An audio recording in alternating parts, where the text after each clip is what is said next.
You think you know survival? Forget your bug-out bag. The medieval world once faced a climate shift so brutal, it was said hell itself froze over.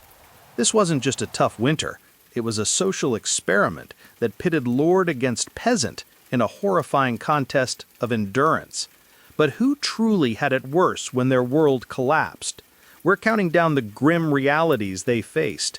The last one will completely redefine what you think of as desperate. So, you think the 1% has it all figured out? Let's talk about the medieval equivalent. Imagine being a lord, sitting on a pile of gold in a massive stone castle. You're the man, untouchable. Then one year, the sun just gives up. The rain doesn't stop, the crops turn to black slime in the fields, and the roads become impassable rivers of mud. Suddenly, those supply caravans you took for granted just stop coming. That chilling silence is the sound of your world ending. What good are chests full of gold now? As the chronicler Jean de Venette wrote at the time, even the most powerful nobles were wandering their halls, powerless. Their wealth was as useless as a crypto wallet with no internet.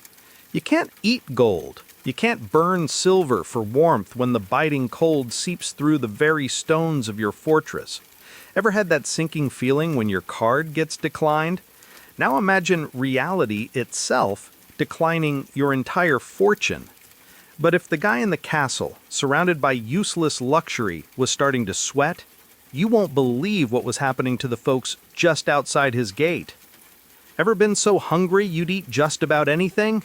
You have no idea. For the medieval peasant, the pantry wasn't just empty, it was a hollow echo of suffering. That gnawing, cramping pain in your gut becomes your entire world. So what's on the menu? First, you boil the tough leather from your own shoes, hoping to soften it into something you can chew. Then you move on to tree bark, acorns, and even straw dragged from the filthy floor. This isn't some trendy paleo diet. This is the "I hope this dirt has calories" diet. Can you imagine the gritty, earthy taste of mud or the splintery texture of bark in your teeth? Forget farm to table. This was ground to mouth. Let's be brutally honest for a second. What's the first non-food item in your house you'd try to eat in that situation? Drop your apocalypse recipe in the comments below. No judgment. But as grim as this sounds, the twisted irony of what the nobles were about to start eating is even worse. Think the rich have standards? Hunger has a funny way of shredding those to pieces. Back in the castle, the lord is facing a new kind of horror. His status symbols are starting to look like menu items. That prized war horse, the one that cost more than a peasant's entire farm, the partner that carried him through battle, it's now the main course. Those loyal, skilled hunting hounds that were like family that slept at the foot of his bed, they're next. Can you even imagine this sickening feeling? One day you're admiring your powerful stallion, the next you're trying to ignore the tough, stringy texture of its meat as the sacrilegious smell fills the great hall. This is the medieval version of a hedge fund manager having to burn his Lamborghini for 5 minutes of heat. You are literally destroying the symbols of your success to survive one more day. Could you do it? Could you look at a creature you've raised and valued and see nothing but a few days' worth of calories? It's a stomach-turning thought, but as twisted as eating your own assets is, it was a 5-star meal compared to the absolute nightmare unfolding in the villages below. So the lord is eating his prize-winning horse. That's cute.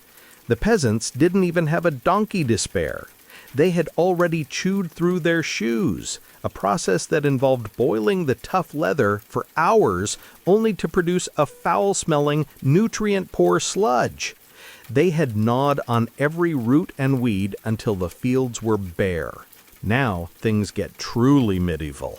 The hunger is a physical monster, a constant agonizing cramp that erases thought, erases morality. And then the whispers start.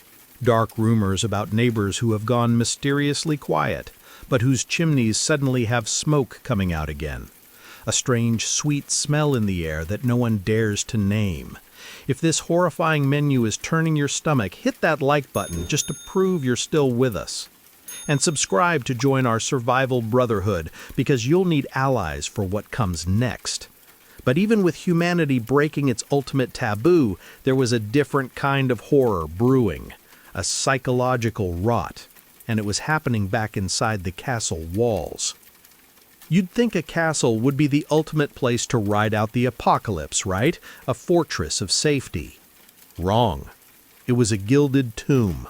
For the Lord, every day was the same psychological torture on a loop, pacing the same vast, echoing halls, the silence broken only by the sound of his own footsteps and the distant cough of a sick servant.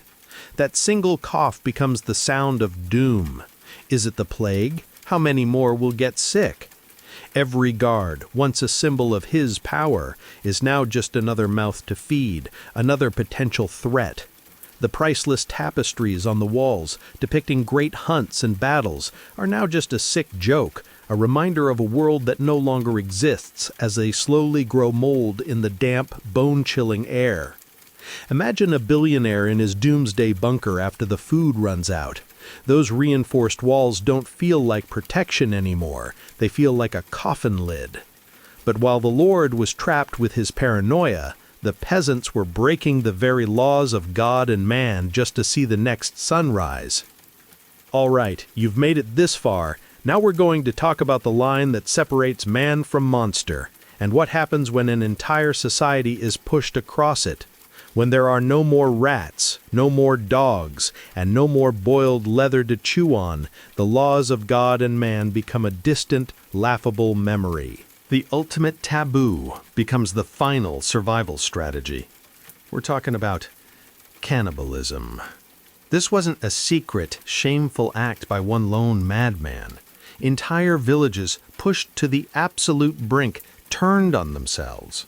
The smell of wood smoke from a neighbor's chimney, which once meant comfort, now brought a cold knot of dread. This is the ultimate social contract cancellation. Forget all the rules. The only rule left is the law of the jungle, and you are suddenly on the menu. What would it take for you to look at another person and see only protein? It's a horrifying question, but they had to answer it. And yet, in the midst of this absolute moral collapse, a new kind of social order was quietly being born, and its new kings looked nothing like the old ones. So, in a world of total chaos and starvation, what was the most valuable thing you could possibly have? It wasn't a chest of gold. It wasn't a royal title. It wasn't a deed to 1,000 acres of frozen, useless land. And this right here is where the story gets truly fascinating. Because in the midst of all that horror, a new economy was born from the ashes. It ran on the only currency that truly mattered: practical, raw skill. The lord who knew courtly etiquette and Latin poetry? Useless. The peasant who knew how to set a snare trap that actually worked? He was a god. The blacksmith who could forge a tool from scrap, the woman who knew which mushrooms wouldn't kill you, the hunter who could track a squirrel for miles for a single bite of meat, these people became the new royalty. This was the ultimate skills-based economy. Forget your LinkedIn profile. Your resume was whether or not you could build a fire with wet wood. All those soft skills and team-building exercises from your office job, absolutely worthless.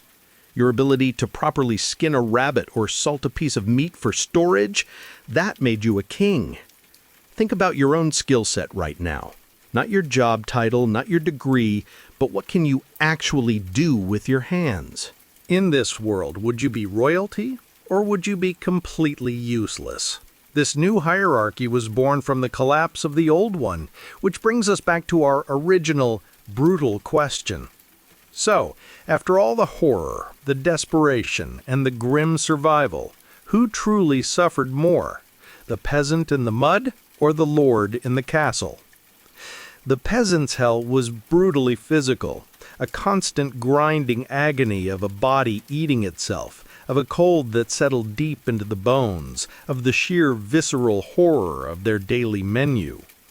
But the Lord faced a different and perhaps more complete kind of damnation. He endured the psychological torture of watching his entire reality, his power, his identity, his divine right to rule evaporate into thin air. The peasant lost his life. The Lord lost his world. In the end, the Great Freeze taught one final terrifying lesson.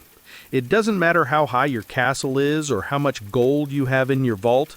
When the world that defines you disappears, everyone falls the same distance. Become a guardian of these lost embers by subscribing, and let your like be the breath that keeps our flame of knowledge bright against the encroaching dark. Share your deepest reflection in the scrolls below. What echo of this past still haunts your modern soul? Carry these tales to others. Let them travel on the wind, so that the lessons etched in hardship are never lost to time. But listen closely. Can you hear it? The forge is being lit for our next chapter, where we uncover the sound that all medieval Europe feared more than silence itself.